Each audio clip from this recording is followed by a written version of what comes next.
Per far sembrare più realistico un diorama non basta semplicemente aggiungere erba e piante. Come in natura, anche nel modellismo, tutto nasce da una sequenza ben precisa. Se sbagli l'ordine, il risultato non convince. Se invece lo esegui nel modo corretto, il risultato prende vita. Ciao ragazzi e ben ritrovati sul canale Slot Car Tech. Questo video fa parte della serie Slot Car Tech Creative, la playlist studiata per farti appassionare anche a tutto quello che sta di contorno al mondo delle slot car. In questa playlist infatti andremo ad affrontare temi come la colorazione della propria vettura e anche la realizzazione di un diorama per la propria pista casalinga. In questo video nello specifico proseguiamo con il diorama della pista e ci concentriamo in una fase fondamentale, ovvero la costruzione del terreno. Abbiamo già visto come creare la base omogenea per tutto il nostro terreno. Oggi ci addentreremo in qualcosa di un po' più complesso, ovvero andremo ad arricchire la nostra base con alcune rocce, alcuni tratti di terreno che dovremo andare a modellare.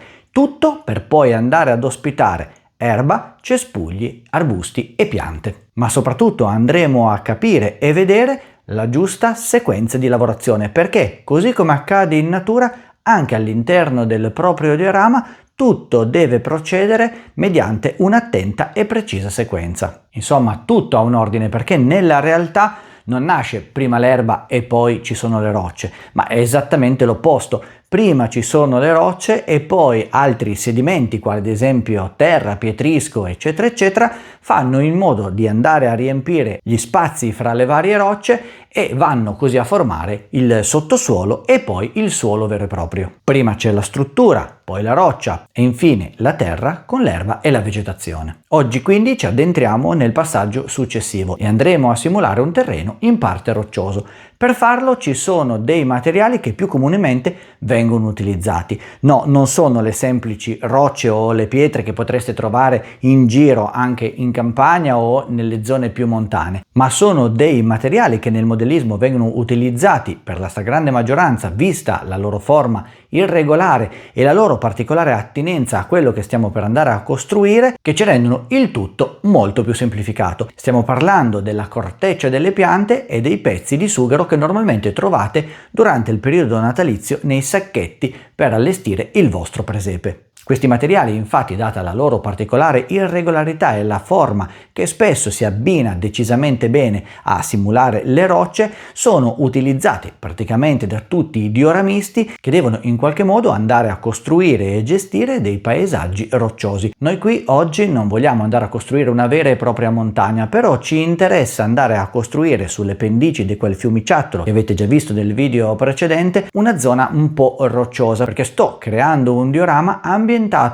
in una zona premontana, quindi avremo un po' un mix di tanti ingredienti. Questo anche per farvi un po' vedere le varie tecniche di costruzione, non soltanto del semplice terreno ricoperto da erba, ma anche di quello un po' più complesso, un po' più complicato, ma sicuramente dal grandissimo aspetto scenico che va ad essere anche quello un po' più complicato nella fase della sua realizzazione. La corteccia degli alberi e i pezzi di sughero saranno chiaramente i due materiali che verranno utilizzati per la stragrande maggioranza, ma non sono gli unici, perché chiaramente ad andare a riempire tutti gli spazi che si vanno a creare posizionando questi due materiali avremo poi la necessità di andare a rimodellare in parte anche il nostro terreno e renderlo quindi tutto più omogeneo, tutto più simile a quello che già esiste in natura. Come prima cosa quindi andremo a fare una carrellata di quelli che saranno i materiali che oggi utilizzeremo per continuare nella realizzazione del nostro diorama. Come prima cosa avremo bisogno di alcuni pezzi di sughero o ad esempio altri pezzi di corteccia di un semplice tronco di legno. Dei fiocchi di carta che potete tranquillamente comprare online oppure andando a stralciare alcuni pezzi di carta assorbente, una confezione di gesso o scagliola,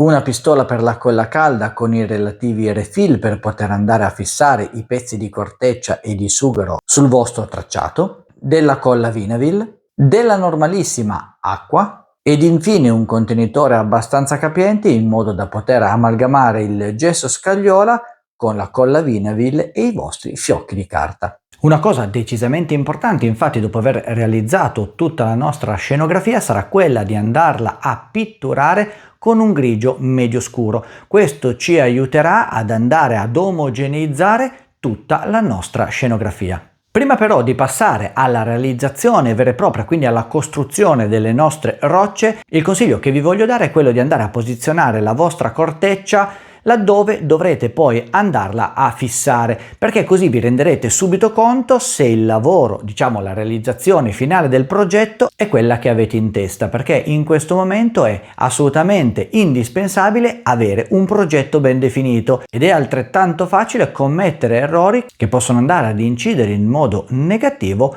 sull'esecuzione finale del vostro lavoro. Come vedete io sono andato a posizionare la corteccia lungo tutta la mia pista in modo da andare a ricreare quello che poi sarà l'effetto finale. Una volta posizionata sia la corteccia che eventualmente i pezzi di sughero, andrò pian pianino a fissarli sulla mia superficie precedentemente già lavorata. Se non l'avete visto, guardatevi il video precedente, mediante l'utilizzo della classica pistola con la colla a caldo.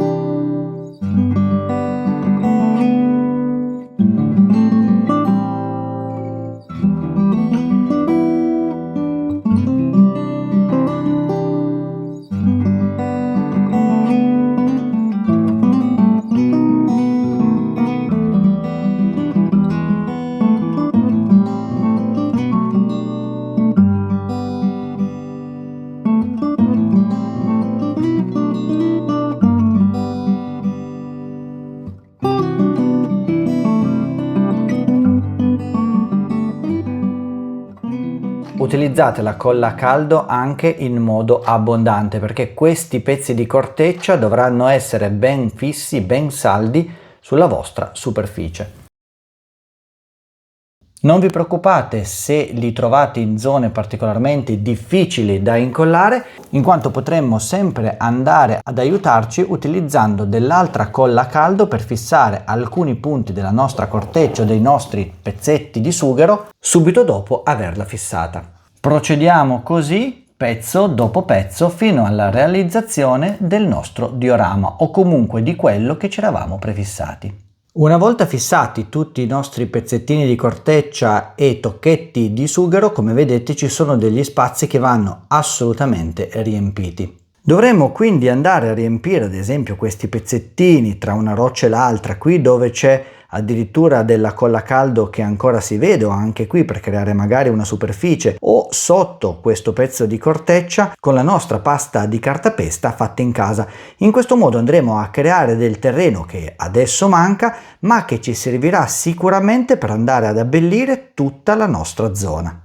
Nelle zone più basse, magari quelle vicino al fiume dove poi scorrerà effettivamente l'acqua, possiamo anche decidere di lasciare le zone più esposte, perché andiamo in questo modo a simulare una specie di erosione che ha fatto l'acqua, continuando a passare e quindi a sbattere contro le pareti e le superfici di queste rocce e del terreno. Andiamo così a creare la nostra cartapesta, questa appunto ci servirà come riempimento. Per fare la nostra cartapesta, abbiamo visto prima, ci servono dei fiocchi di carta. Questi potete tranquillamente andarli a comprare su Amazon, oppure se volete risparmiare qualcosina potete prendere la vostra carta assorbente che avete già utilizzato per il fondo della vostra pista, andarla a sminuzzare in un contenitore e poi l'andremo a mettere all'interno dell'altro contenitore pronta per essere miscelata insieme alla nostra scagliola e al nostro gesso. Questa carta ci serve per andare a disgregare un po' la scagliola e il gesso, per evitare quindi che possa andare a creare una superficie troppo rigida, troppo dura e poco malleabile. Come vedete infatti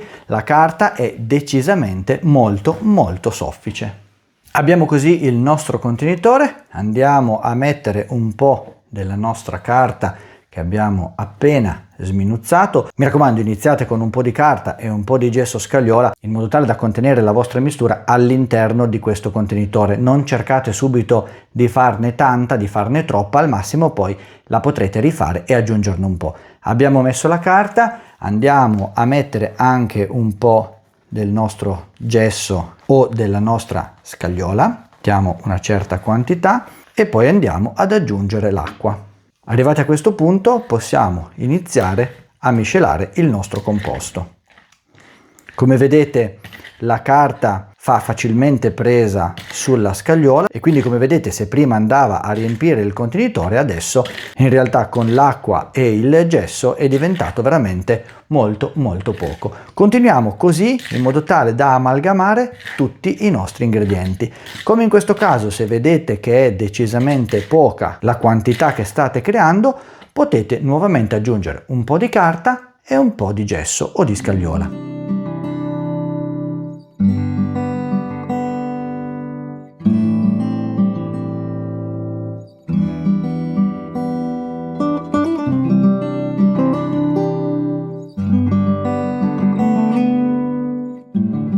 Mi raccomando, non dovete andare a creare un composto troppo liquido, come in questo caso. Se vedete che il tutto è decisamente troppo liquido, se premendolo rilascia un po' di acqua, andremo ad aggiungere un po' di carta in modo tale da permettere all'acqua di essere assorbita dalla carta stessa e allo stesso tempo andare a disgregare il nostro composto, facendolo comunque aumentare di volume. Questa è la consistenza del mix che dovete ottenere. Come vedete, un composto decisamente malleabile, non ha acqua in eccesso, e se volete un piccolo trucco, un piccolo consiglio, potete anche aggiungere un po' di colla Vinaville per essere sicuri che una volta posizionato e asciutto questo non si stacchi più dalla superficie della vostra pista. Fatto questo, siamo praticamente pronti per andarlo a posizionare. Andremo così a posizionare il nostro composto nelle zone tra una pietra e l'altra, o meglio tra le zone che simulano il nostro terreno roccioso. In questo modo non avremo molta cura di andarlo a posizionare nel migliore dei modi, perché in realtà le rocce che abbiamo posizionato dovranno affiorare in modo completamente naturale dal terreno.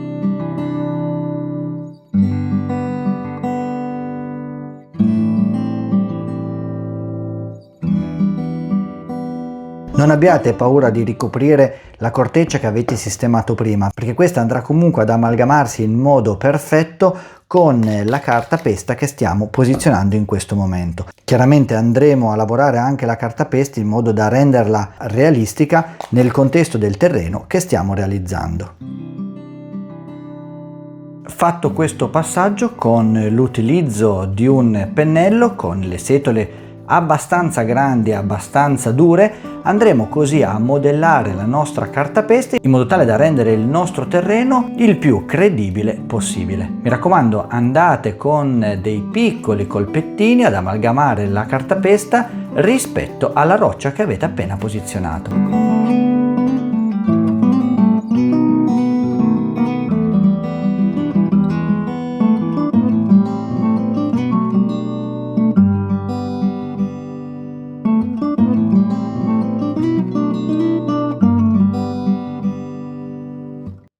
Come vedete, la cartapesta è stata perfettamente integrata con la corteccia di legno. E adesso in alcuni punti le rocce affiorano solo più dal terreno. Così facendo sono andato a ricoprire tutte le zone rocciose della mia pista. Ho avuto cura di andare a posizionare la mia mistura, la mia cartapesta artigianale, che poi di fatto non è proprio una vera cartapesta, ma è più una miscela di cartapesta e scagliola o gesso, unita anche a della colla Vinaville per una maggior tenuta, affinché tutte le zone fossero completamente ricoperte. La superficie ha cambiato faccia e ora dal terreno spuntano le rocce. Tutte le zone del mio tracciato sono state interessate da questa lavorazione. Il pennello poi mi ha aiutato anche ad armonizzare le due superfici, ovvero la corteccia del legno insieme al sughero, con questa mistura di carta e gesso. Il risultato sembra essere appagante, ma tutto questo lo scopriremo soltanto con la prima verniciatura.